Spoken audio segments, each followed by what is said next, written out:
ქრისტე აღსდგა მრავალს დაესწარით, ეხლა კი ვისაუბროთ არტემი და 2-ის დაშვებაზე.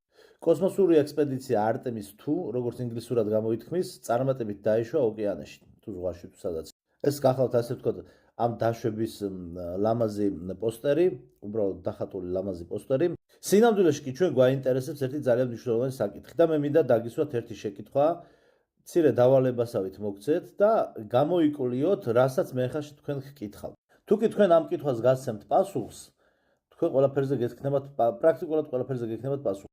ეს ნახატი ესე ვთქვათ, მარცხენა მხარეს 1979 წლის აპოლო 11-ის ექსპედიცია და ეს უკვე წლევანდელი არტემის 2-ის 2026 წლის ექსპედიცია და ეს ეგრეთ წოდებული რაღაც კაფსულა თუ რას ეძახიან, ხან რას ეძახიან, ხან რას, რომლითაც იფრინეს მათ 10 დღის განმავლობაში და შეკითხვა მდგომარეობს შემდეგში, რომ აი შეკითხვა. შეხედეთ ხალხის აზრის, ვინც ამ ტიპის ექსპედიციებს ეჭვის თვალით უყურებს, მსოფლიოს მთელი ის ნაწილი სვავს კითხვას, რას სუნთქავდნენ ეს 4 ასტრონავტები, კოსმონავტები თუ ვინც არიან, NASA-ს წარმომადგენლები 10 დღის განმავლობაში რა ტიპის ჰაერს სუნთქავდნენ, ჟანგბადით გაჯერებული ჰაერი სად იყო აი ამ კაფსულაში ჩატვირთული.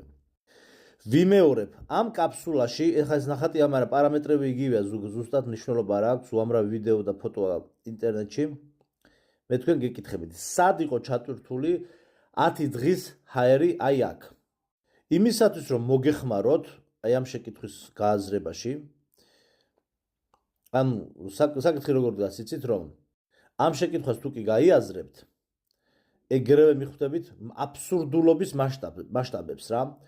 ეს გახლავთ დაივინგის ბალონი, ავზის ჰაერის ავზი. ეხლა ეს არის ერთი, ხა ეგვიპტეში ჩაყვინთვის რაღაც კადრებია. ეს გახლავთ ერთი ბალონი. ეს ბალონები რა თქმა უნდა სიგრძეში, სიფართოვეში ყველაფერში განსხვავდება და 40 წუთიდან ერთი ბალონი დაახლოებით 40 წუთიდან საათნახევრამდე ყოფნის.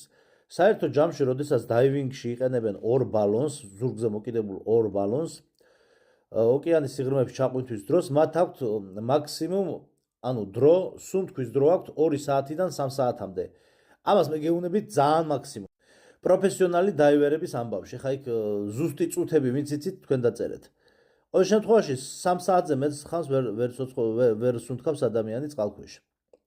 ამ ბალონებით.